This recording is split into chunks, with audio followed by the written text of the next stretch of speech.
c'est Jude, c'est Jude, c'est Jude, c'est Jude, c'est Jude, c'est Jude, c'est Jude, et c'est Camavinga, c'est Jude, c'est Jude, c'est Jude, et c'est Camavinga, c'est Jude, c'est Jude, et c'est Camavinga, let's go.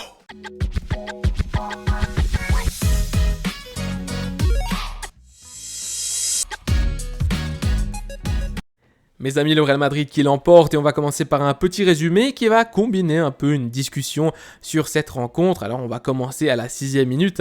Tchouaméni qui touche le ballon, je ne sais pas si c'était une passe en retrait ou pas. Alaba et Rudiger qui sont très passifs. Alaba, Carvajal qui se regarde. Une mauvaise sortie de Kepa. Enfin bref, un cafouillage. Et puis Alaba qui fait une espèce de semi-tacle.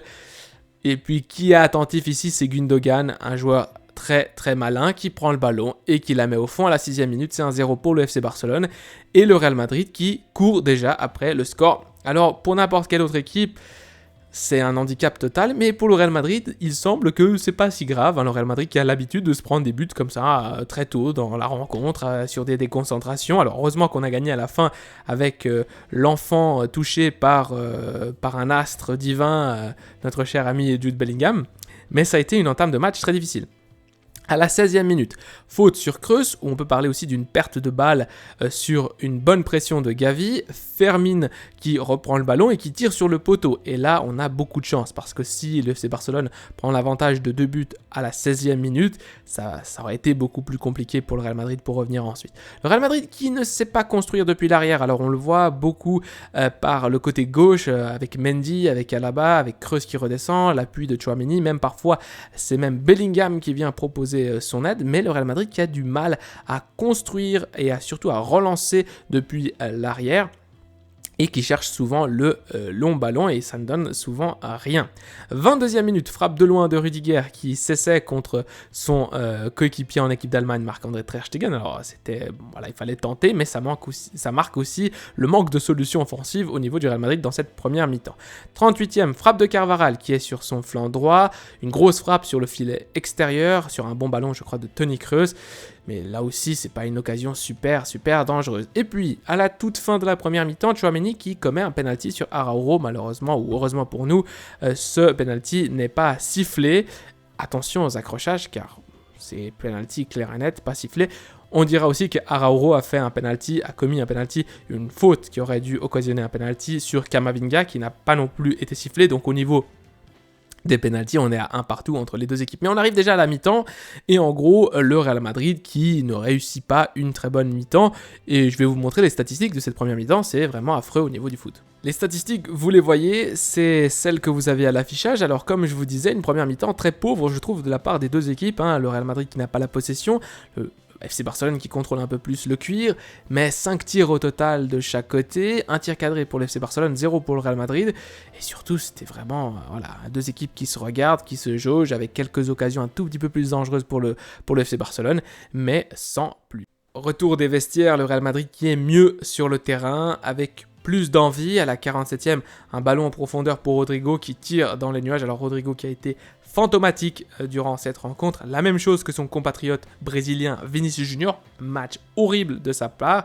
Mais le Real Madrid qui rentrait mieux après une petite pause au vestiaire. 51e, ballon sur le poteau sur une tête de Inigo Martinez. On a eu beaucoup de chance à ce moment-là. Il aurait pu marquer le défenseur central du FC Barcelone. Et sur le rebond, frappe de son mauvais pied de Araujo qui était là dans la surface. Très bel arrêt de Kepa, main gauche très ferme. Très très bel arrêt. Kepa top classe sur cette action.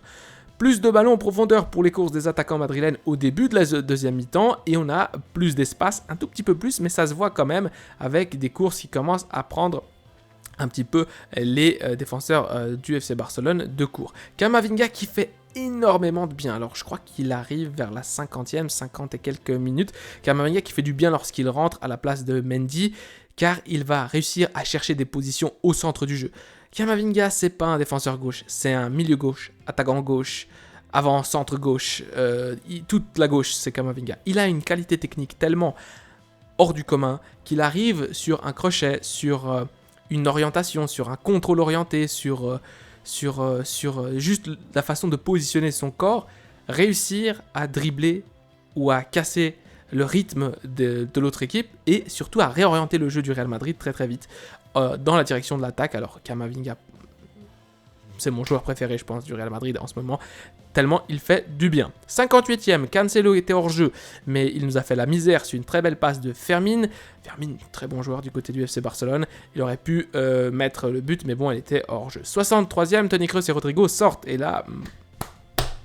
Bravo Carlo. Toni Kroos qui était un petit peu trop lent, un petit peu cramé déjà, et Rodrigo qui était, comme je l'ai dit, en mode fantôme. Modric qui rentre, et un petit peu de créativité de la part du Croate. Ça va nous aider, surtout lorsqu'on ne sait pas trop quoi faire avec le ballon, on peut le ressortir avec Modric.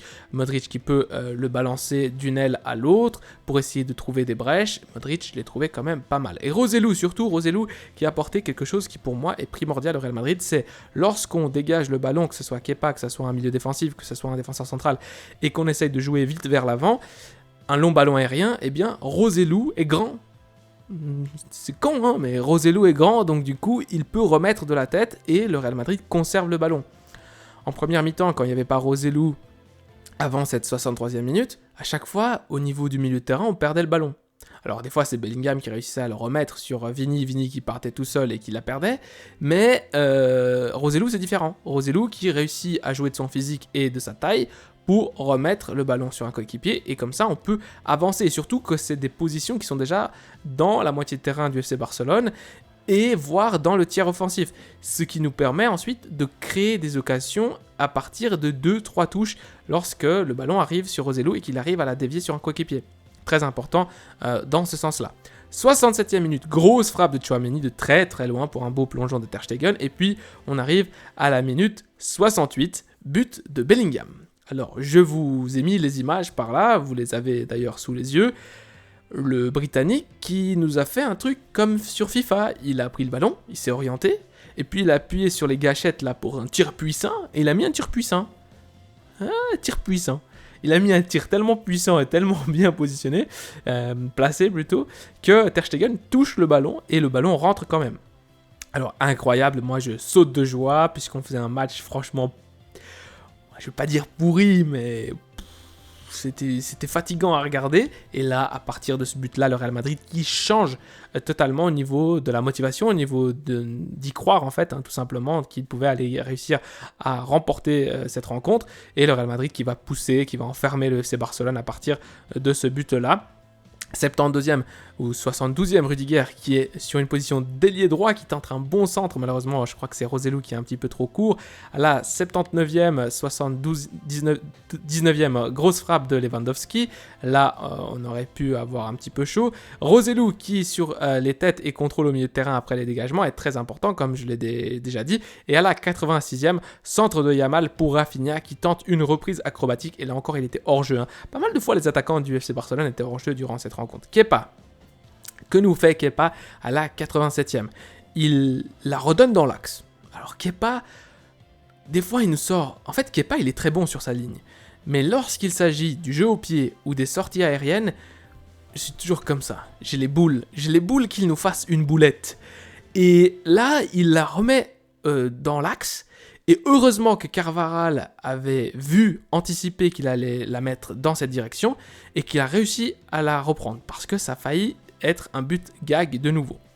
Christensen du côté du FC Barcelone, qui je trouve a fait un très très bon match, qui était souvent dans les duels vainqueurs, que ce soit face aux attaquants ou au milieu de terrain du Real Madrid. Alors j'ai noté ça, ça veut dire que j'ai vraiment aimé le match de Christensen. Et puis, on est dans les dernières minutes, comme j'ai dit, le Real Madrid qui pousse, qui va avoir quelques occasions, et à la 90, 90e plus 2, Jude Bellingham qui va marquer un but, et je trouve que ça c'est encore un but qui montre que ce joueur-là est touché par un astre divin.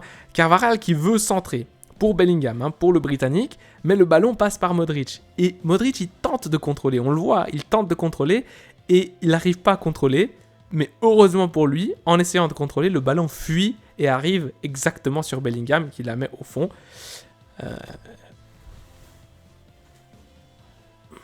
Voilà. Et donc, c'est 2-1 pour le Real Madrid, et Montjuic qui s'éteint. On les entend plus, 2-1, magnifique. Ensuite, à partir de là, eh bien, on a eu quelques occasions, quelques corners, Ter Stegen qui est monté, etc. Mais il n'y a plus rien. À part un fait que je vais noter, c'est Vini qui est très stupide, qui sort, qui acclame la foule, qui sort à la 90e, et Carlo qui doit venir le chercher. Donc voilà pour le résumé de la rencontre. Et maintenant, on va passer à des choses un peu plus précises. Un petit tour par les statistiques avant de parler de 2 sujets, je pense, qui ont marqué la rencontre. Les statistiques en première mi-temps, j'avais déjà parlé un tout petit peu, c'est voilà, très pauvre des 2 côtés, que 5 tirs, et puis 1 tir cadré du côté du Barça, 0 tir cadré du côté du Real Madrid, un jeu très pauvre. Et ensuite, si on regarde les statistiques finales, eh bien la possession qui s'est un petit peu équilibrée, 13 tirs à 15, donc il y a eu quand même des occasions, 3 tirs cadrés du FC Barcelone seulement, 4 seulement du côté du Real Madrid et 2 buts. Donc 2 buts, 50%, c'est quand même pas mal d'efficacité. Le Real Madrid qui sait aussi ça, c'est une équipe qui sait souffrir, qui sait faire une première mi-temps assez mauvaise, très moyenne on va dire, et puis en deuxième mi-temps qui réussit à marquer ses buts avec Jude Bellingham en héros. Donc un match qui n'a pas été flamboyant des 2 équipes, avec une équipe qui s'en sort mieux, le Real Madrid. On va rapidement terminer sur 2 points qui pour moi ont marqué la rencontre. Le premier, les changements. Alors non seulement Xavi s'est trompé en mettant Romeu, alors qui Romeu et Oriol Romeu là, il est nul. Il est nul, c'est pas un joueur niveau Oriol Romeu n'est pas un joueur niveau Barcelone. Et ensuite, c'est un joueur qui a eu quand même au niveau des duels, là où il est censé être fort au niveau physique, quelques lacunes et il a failli se faire 2 ou 3 fois chipper le ballon. Et surtout, ici, c'est Carlo Ancelotti qui a gagné le duel des entraîneurs puisque lui a réussi ses changements en mettant Camavinga. Évidemment, je pense qu'il aurait dû être titulaire. Je ne sais pas s'il avait quelque chose au niveau physique. Peut-être qu'il l'a empêché de débuter la rencontre. Mais qui a complètement changé la dynamique du match en apportant cette fraîcheur physique, surtout cette qualité technique extraordinaire.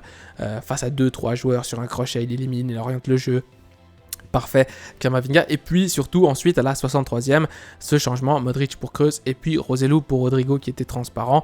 Et j'en ai déjà parlé, les deux. Alors Modric qui a apporté cette créativité et surtout cette pause, cette tranquillité avec le ballon. Il sait la déplacer de droite à gauche, la mettre sur l'aile, revenir pour essayer de trouver des brèches. Et puis Roselu qui a été ce point d'ancrage dans les ballons aériens, qui a fait beaucoup de bien aussi pour que le Real Madrid tienne un peu plus le ballon au milieu, voire dans le tiers offensif de l'équipe adverse, alors que Rodrigo ne faisait absolument rien dans la rencontre. Et enfin, je vais terminer cette vidéo par parler de ceci. Alors, je sais que beaucoup d'entre vous sont vraiment fans de Vinicius Junior. Alors, moi aussi, je l'aime beaucoup, mais ces derniers temps, il a tout petit peu un caractère sur les nerfs. Alors je sais qu'il y a toute cette histoire de racisme, que souvent dans les stades quand il joue à l'extérieur il y a des problématiques, mais là j'ai pas compris ce qui s'est passé, j'ai même pas entendu, j'ai même pas vu. Je sais qu'il se retourne vers les supporters et qu'il les applaudit. Alors je pense surtout que c'est un joueur qui est frustré de sa performance parce que franchement aujourd'hui Vinicius Junior a été transparent.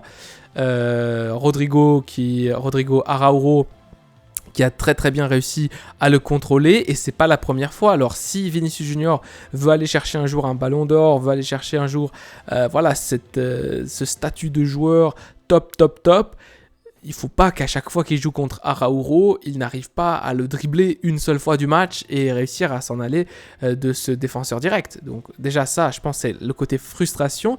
Et ensuite, le joueur qui, je pense, c'est un petit peu... et je sais pas si c'est une question d'ego, mais il aime aussi provoquer. Il aime aussi comment dire ça, qu'on vienne le titiller et que le public réagisse. Alors peut-être c'est une forme d'encouragement, qu'il y a plein de joueurs comme ça, ils cherchent que les gens en fait les critiquent si vous voulez, et comme ça eux ils engrangent de l'énergie pour être plus performants sur le terrain. Mais là franchement on est à la 96e, pas besoin d'applaudir, de regarder les tribunes adverses, etc. Et on voit sur cette image Carlo Ancelotti qui, comme un papa avec son enfant, est venu chercher son petit pour lui dire non, maintenant tu rentres à la maison et t'arrêtes de faire le con. Et je trouve que c'est dommage parce que Vini, au bout d'un moment, si tu veux être un énorme joueur, non seulement il faudra prouver sur le terrain contre des grands défenseurs comme Araújo, mais surtout au niveau de son attitude, il faut faire mieux. Voilà les amis, cette vidéo touche à sa fin, j'espère que vous avez aimé, j'espère que vous êtes contents. Le Real Madrid qui l'emporte, le Real Madrid donc qui est toujours en tête dans cette Liga avec un énorme Jude Bellingham qu'on embrasse. À la Madrid y nada más, prenez soin de vous, des vôtres et de votre famille. On se retrouve plus tard pour la conférence de presse d'après-match de Carlo. Allez,